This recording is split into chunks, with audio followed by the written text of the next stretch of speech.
Bismillahirrahmanirrahim. Assalamualaikum warahmatullahi wabarakatuh. Jumpa lagi belajar fisika bersama Nusam.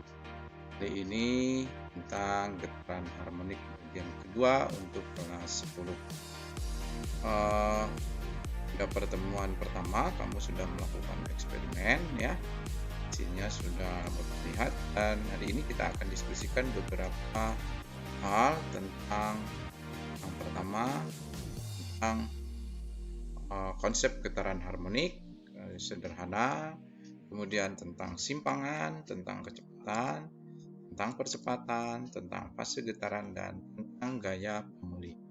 Anak sekalian, pada pertemuan sebelumnya sudah kita diskusikan tentang beberapa gerak yang sudah kamu pelajari. Salah satu di antaranya sebelumnya adalah gerak melingkar. Fungsi salah satu dari gerak melingkar adalah bisa mentransfer gerakan dari lurus menjadi melingkar atau dari melingkar menjadi lurus dan seterusnya. Terus kalian ada sedikit perbedaan ya pada gerak melingkar yang kamu pelajari, itu geraknya memang bolak-balik tetapi lajurnya tetap. Tetapi dalam getaran harmonik ini gerak ini juga bolak-balik ke tempat semula, namun kecepatan atau kelajuannya tidak tetap gitarnya. Ingin ilustrasikan bahwa getaran harmonik itu bisa diambil dari sebuah gerak melingkar. Perhatikan gerakan ini adalah gerak melingkar searah jarum jam ya. Karena dihubungkan dengan semacam poros ini ya, mengikuti arah gerakannya ke bawah dan seterusnya. Ini adalah gerak melingkar dengan kecepatan tetap. Tapi setelah ditransfer ke menjadi gerak getaran, ini kan naik turun nih, naik turun, tapi ini kelajuannya tidak tetap.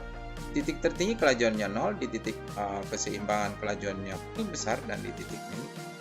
Untuk itu sekalian, konsep ini menjadi bahan buat kalian untuk memahami bahwa sangat erat kaitannya antara gerak melingkar dengan gerak getaran. Kita kembali ke slide gerak getaran. Anak-anak sekalian, jadi perhatikan ilustrasi seperti ini. Ini adalah gerak melingkar sebelah kirinya.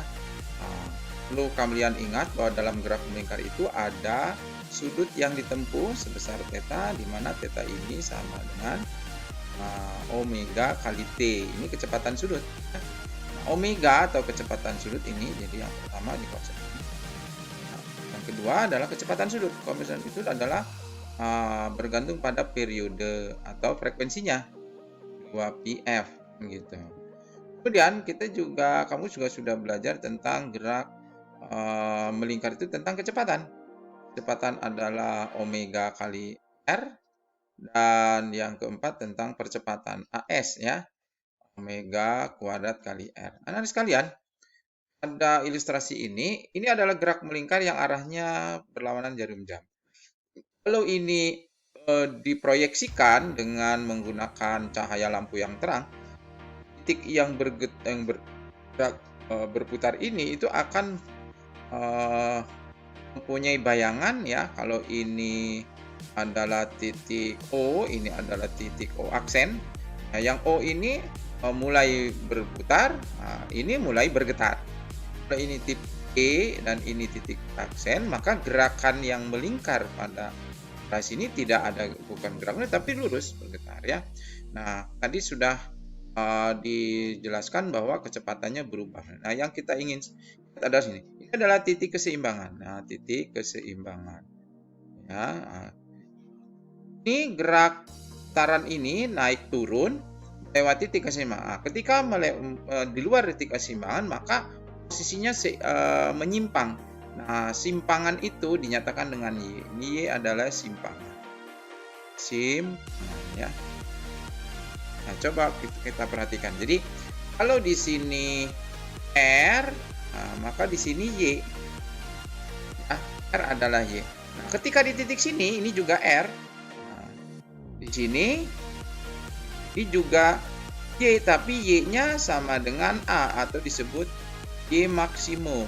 Nah, Maksimum itu disebut dengan amplitudo. Jadi amplitudo adalah amplitudo itu sama dengan simpangan terbesar maksimum.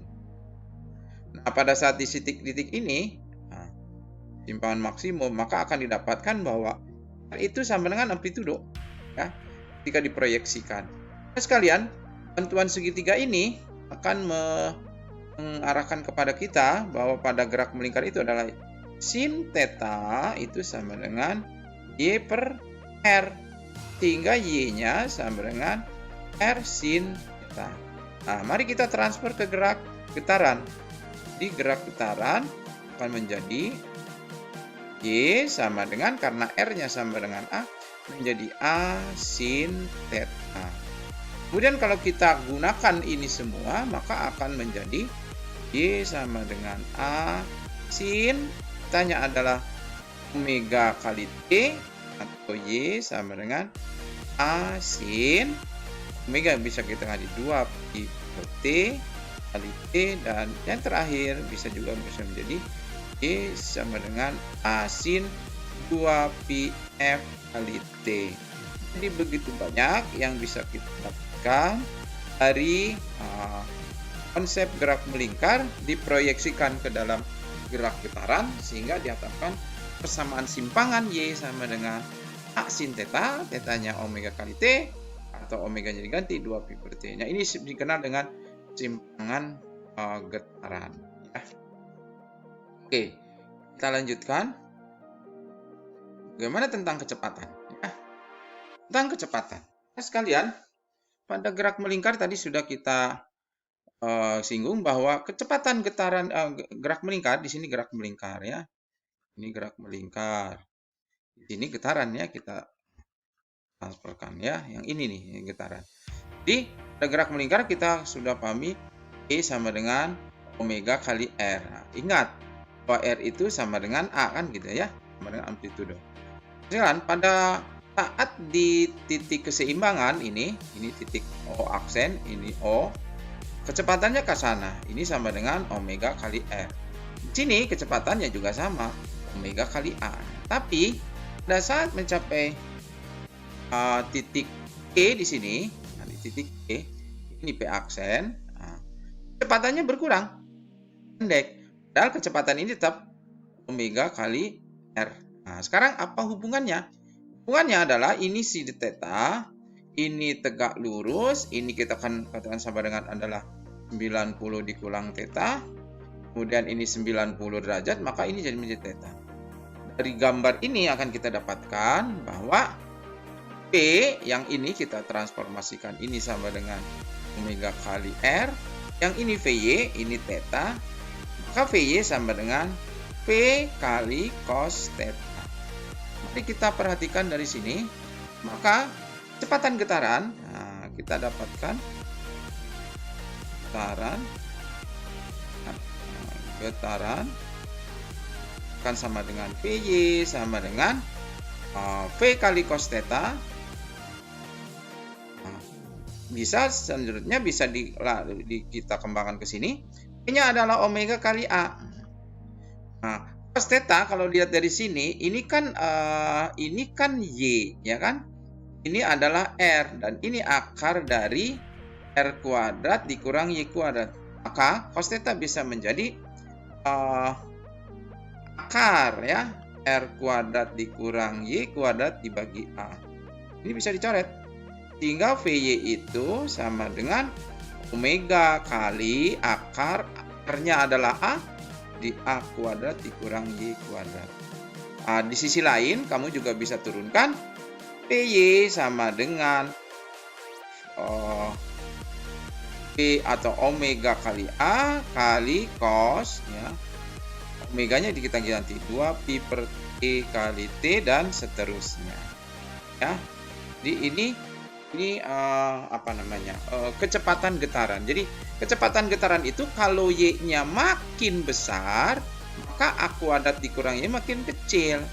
Kalau makin kecil, maka makin menyimpang, maka kecepatannya makin kecil. Tuh, lihat tuh kan. Nah, ketika sampai di titik sini, di titik terjauh, justru di sini kecepatannya sama dengan 0 gitu. Balik lagi kecepatannya meningkat lagi dan seterusnya. Bolak-balik dan seterusnya. Nah, itulah kecepatan getaran. Kecepatan getaran berubah-ubah gantung pada simpangan. Makin jauh simpangannya makin berkurang, makanya di simpangan terjauh kecepatannya 0. Nah, pada saat di titik keseimbangan, ini garis keseimbangan, itu kecepatannya justru maksimal. Nah, kemudian seterusnya, percepatan. Nah, percepatan juga demikian. Nah, di sini di sebelah kiri gerak melingkar. Kamu tahu bahwa percepatan itu selalu menuju ke pusat putarannya. Ini AS kan ini omega kuadrat kali R.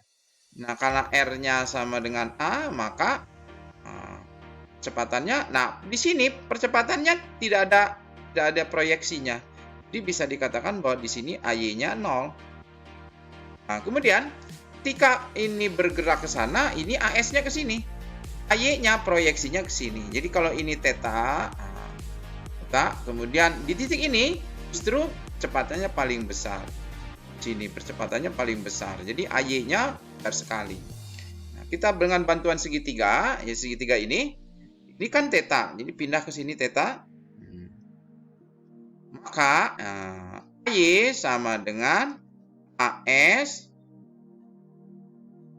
kali sin theta. Nah, AY-nya ini, AS-nya ini, AS itu tadi kan omega kuadrat kali R. Sehingga kita bisa nyatakan omega kuadrat, nah, kali R. R-nya adalah A kali sin theta.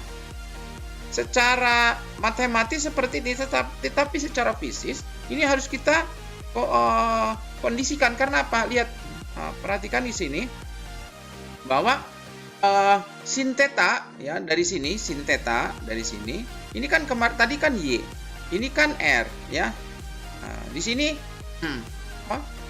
sin theta itu adalah Y per R. Sehingga dengan demikian ini R sin theta itu sama dengan Y. Maka ini kita menjadi AY sama dengan omega kuadrat kali Y. Persamaan ini secara matematis ya, tetapi secara fisik ini harus dilengkapi. Kenapa? Karena ini arahnya ke bawah. Jadi artinya apa? Ini harus diberi tanda negatif. Maksudnya apa? Coba perhatikan. Ketika ini ada di atas, ya posisinya adalah percepatannya ke bawah. Tapi nanti ketika mungkin ada di sini, ya, ini arah AS-nya, sedangkan arah percepatannya kan ke sana AY-nya. Sehingga percepatan itu selalu arahnya melawan posisi. Maka diberi tanda omega kuadrat. Jadi AY sama dengan min omega kuadrat Y. Nah, ini